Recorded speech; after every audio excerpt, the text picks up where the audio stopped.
Hello friends, स्वस्थ रहो मस्त रहो। आज के इस वीडियो में हम डिटेल में डिस्कस करेंगे ब्रेन हेमरेज के बारे में। तो सबसे पहले हम यह समझते हैं कि ब्रेन हेमरेज क्या है और कैसे होता है।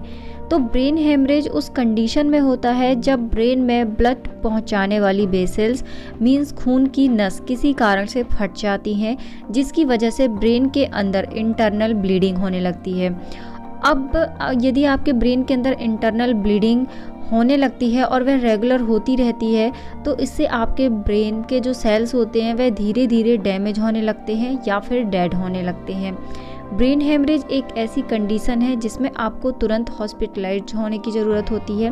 ब्रेन हेमरेज का स्ट्रोक जब भी आपको आता है, आपके लिए स्टार्टिंग के 4 आवर बहुत ही इम्पोर्टेंट हो जाते हैं, क्योंकि इसमें आपके ब्रेन का पार्ट डैमेज हो जाता है। इसलिए आपको तुरंत हॉस्पिटल जाने की ज़रूरत होती है या फिर आप नियरेस्ट डॉक्टर के पास आपको जाने की ज़रूरत होती है। तो यह एक सिंपल सी कंडीशन है कि ब्रेन हेमरेज क्या है, क्या आपके साथ इसमें होता है। अब हम आगे डिस्कस करेंगे कि क्या कॉज होते हैं ब्रेन हेमरेज के, क्या सिम्टम्स होते हैं, क्या आपको इसमें खाना चाहिए, क्या नहीं खाना चाहिए और किस तरह से आपको इसमें सावधानियां बरतनी चाहिए। तो फ्रेंड्स, सबसे पहले समझते हैं कॉजेज़ के बारे में। लेकिन यदि ये वीडियो आप पहली बार देख रहे हैं तो नीचे दिए रेड कलर के सब्सक्राइब बटन पर क्लिक जरूर कीजिए। साथ ही आप बेल के आइकन को दबाइए ताकि जब भी चैनल पर नया वीडियो आए तो इसका नोटिफिकेशन सबसे पहले आपके पास पहुँचे। ब्रेन हेमरेज होने का पहला कारण होता है कम उम्र में सिर पर किसी तरीके की चोट लगना। ऐसे लोग जिनकी उम्र 50 वर्ष से कम है, उन्हें किसी एक्सीडेंट की वजह से सिर पर चोट लगी है तो उन्हें ब्रेन हेमरेज होने के चांसेस काफ़ी ज़्यादा हो जाते हैं। यह एक बहुत ही कॉमन सा रीज़न होता है ब्रेन हेमरेज का। इसके बाद हाई ब्लड प्रेशर के लोगों पर ब्रेन हेमरेज के चांसेस काफ़ी ज़्यादा होते हैं। हाई बीपी एक ऐसी बीमारी है जो कि लंबे समय तक रहती है। समय के साथ साथ यह ब्लड वेसल्स को कमज़ोर बना देती है। अगर हाई बीपी की प्रॉब्लम सही समय पर ठीक नहीं हुई, लंबे समय तक यह बीमारी बनी रही, तो इससे ब्रेन हेमरेज होने के चांसेस काफ़ी ज़्यादा होते हैं और यह मेन रीज़न बन सकता है किसी भी व्यक्ति को ब्रेन हेमरेज होने का। 2 और ऐसी बीमारियां होती हैं जिसकी वजह से ब्रेन हेमरेज के चांसेस काफ़ी ज़्यादा बढ़ जाते हैं। एक होता है आपकी बॉडी में बढ़ा हुआ कोलेस्ट्रॉल और दूसरा होता है शुगर की बीमारी। ये 2 ऐसी बीमारियां होती हैं जो समय पर ठीक नहीं होती हैं, तो इससे ब्रेन हेमरेज के चांसेस काफ़ी ज़्यादा हो जाते हैं और इनकी वजह से भी आपको ब्रेन हेमरेज की प्रॉब्लम हो सकती है। इसके बाद जो अगला रीज़न होता है वह होता है एन्यूरिज्म। एन्यूरिज्म क्या होता है? आपकी जो ब्रेन में आर्टरीज होती हैं, आर्टरी क्या होती है? दिल से ऑक्सीजन युक्त ब्लड को दिमाग तक पहुंचाने वाली नली होती है। अब आर्टरी का जो बाहरी हिस्सा है वह कमज़ोर होने से आर्टरी सूजना शुरू हो जाती है। इस कंडीशन को एन्यूरिज्म कहते हैं। इससे आर्टरी फटकर रक्तस्राव कर सकती है, जिससे आपको ब्रेन स्ट्रोक की प्रॉब्लम हो सकती है। इसके अलावा एमिलाइड एंजियोपैथी की वजह से भी आपको यह प्रॉब्लम हो सकती है। अब यह क्या कंडीशन होती है? यह क्या है? आपकी ब्लड वेसल्स की एक ऐसी प्रॉब्लम है जिसमें उनमें प्रोटीन भारी मात्रा में इकट्ठा होना शुरू हो जाता है।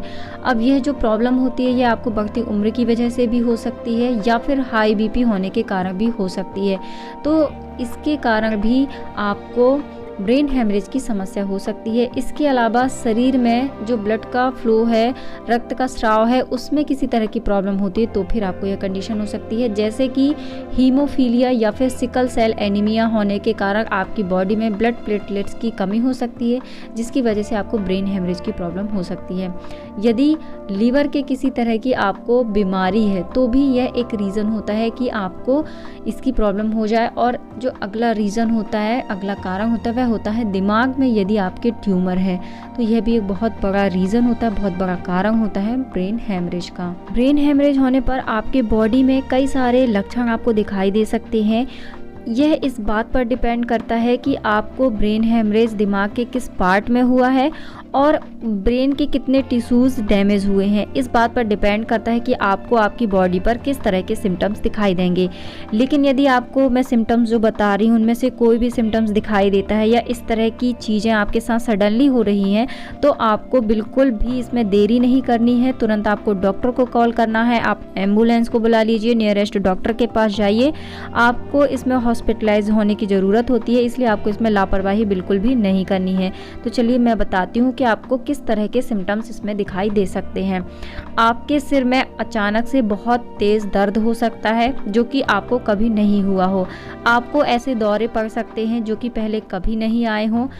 इसके अलावा आपको बाजू और टांगों में कमज़ोरी महसूस हो सकती है, उल्टी आने लगती हैं आपको और आपको सुस्ती भी महसूस होती है।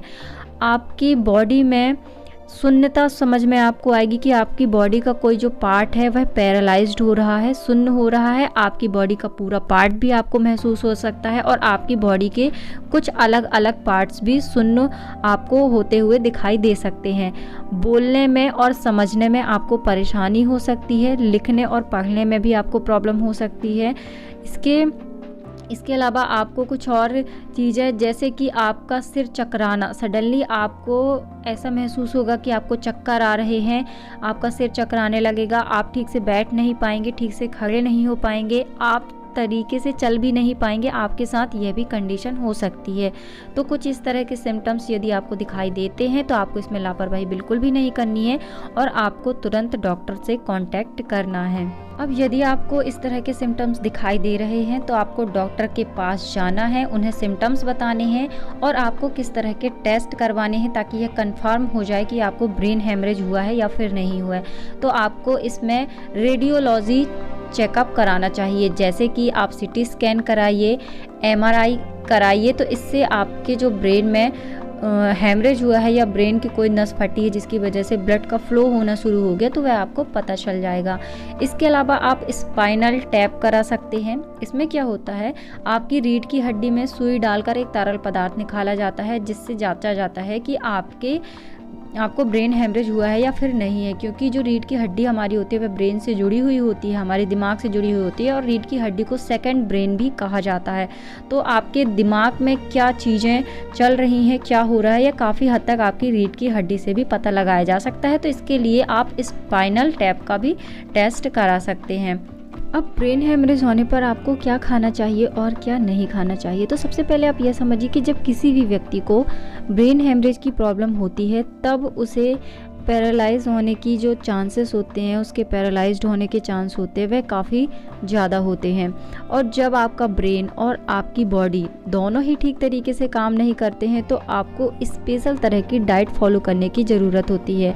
और ऐसे में हमें एक चीज़ का और ध्यान रखना होता है कि हमें ब्रेन को ठीक करने की डाइट पर ज़्यादा फोकस करना होता है, क्योंकि जो हमारा ब्रेन है वही हमारी बॉडी को चलाने का काम करता है। हमारा ब्रेन ही चीज़ों को याद रखने में मदद करता है और इसके अलावा और भी कई सारे इम्पोर्टेंट हमारा ब्रेन ही करता है।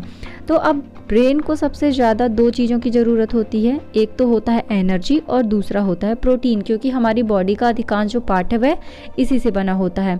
तो इन दोनों की कमी को पूरा करने के लिए आपको किस तरह की डाइट फॉलो करना चाहिए, तो आपके लिए डेयरी प्रोडक्ट में मिल्क सबसे ज़्यादा और सबसे बेहतर तरीका है आपकी बॉडी को जल्दी रिकवर करने के लिए और आपके ब्रेन को स्ट्रॉन्ग करने के लिए। अब आपको क्या नहीं खाना है डेयरी प्रोडक्ट में, आप मलाई मत खाइए और मक्खन मत खाइए, क्योंकि ये दोनों ही कोलेस्ट्रॉल को बढ़ाते हैं। कोलेस्ट्रॉल बढ़ता है जो कि एक रीज़न होता है ब्रेन हेमरेज का। तो कोलेस्ट्रॉल बढ़ने से आपको क्या प्रॉब्लम हुई है यह तो आपको पता चल ही गया होगा। तो आपको ये दो चीज़ें अवॉइड करनी है। आपको दही बहुत ज़्यादा नहीं खाना है, क्योंकि यह भी आपकी बॉडी पर इस टाइम पर काफ़ी निगेटिव इम्पैक्ट डालता है। आप दालें खाइए, सभी तरह की दालें आपके लिए बहुत ही इम्पोर्टेंट होती हैं। यह न्यूरोप्लास्टिसिटी को फिल करती हैं, जिससे आपका जो ब्रेन है वह जल्दी एक्टिव होता है और आपकी बॉडी को भी एनर्जी मिलती है।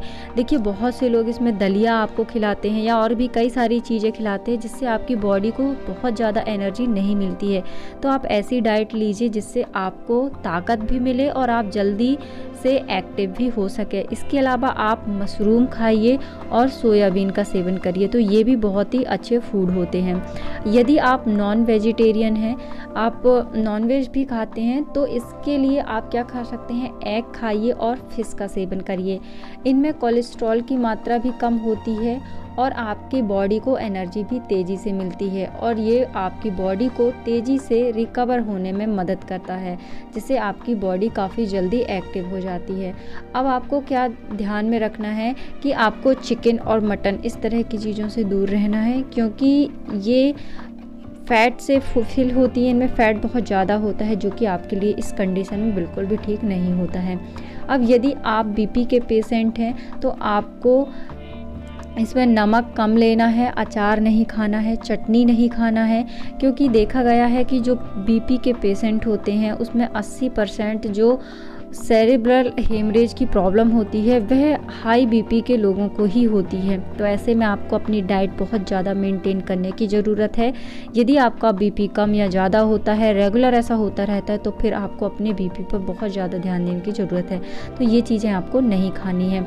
आपको कोलेस्ट्रॉल के पेशेंट यदि आप हैं तो आपको मलाई नहीं खानी है, फ़ैट वाली चीज़ें आपको नहीं खानी है, जैसे कि घी नहीं खाना है, मटन नहीं खाना है, चिकन नहीं खाना है। और यदि आप सिर्फ ब्रेन हेमरेज के पेशेंट हैं तो भी आपको इस तरह की चीज़ें अवॉइड करनी है। इसके अलावा आपको यदि डायबिटीज़ की प्रॉब्लम है तो फिर आपको स्वीट्स बिल्कुल भी नहीं खानी है, पूरे तरीके से आपको इसे अवॉइड करना है। इसके अलावा आपको धूम्रपान नहीं करना है, किसी भी तरह के आपको ड्रग्स नहीं लेने हैं, क्योंकि ये आपके ब्रेन में ब्लड के फ्लो को और भी ज़्यादा बढ़ा सकते हैं। यदि आपकी अभी सर्जरी हुई है या फिर आपका जो ब्रेन हेमरेज की प्रॉब्लम है धीरे धीरे ठीक हो रही है, आपने धूम्रपान करना शुरू कर दिया है, सिगरेट पीना शुरू कर दिया या ड्रग्स लेना शुरू कर दिया है, तो इससे आपको काफ़ी ज़्यादा प्रॉब्लम हो सकती है। आपको क्या ध्यान में रखना है कि यदि आप कभी भी मोटरसाइकिल चला रहे हैं कुछ समय बाद ठीक होने के बाद, तो आपको हेलमेट ज़रूर पहनना है, क्योंकि अगर आपके सिर पर दोबारा से चोट लगती है तो यह आपके लिए बहुत ही ज़्यादा खतरनाक हो सकता है। तो ये छोटी छोटी चीज़ें आपको ध्यान में रखना है, इस तरह की चीज़ें आपको नहीं खानी और ये आपको खाना है। उम्मीद करती हूँ कि यह जानकारी आपको पसंद आई होगी। यदि यह जानकारी आपको पसंद आई है तो आप इस वीडियो को लाइक ज़रूर कीजिए। आपके एक लाइक से मुझे मिलता है इंस्पिरेशन आपके लिए बेहतर वीडियो बनाने का।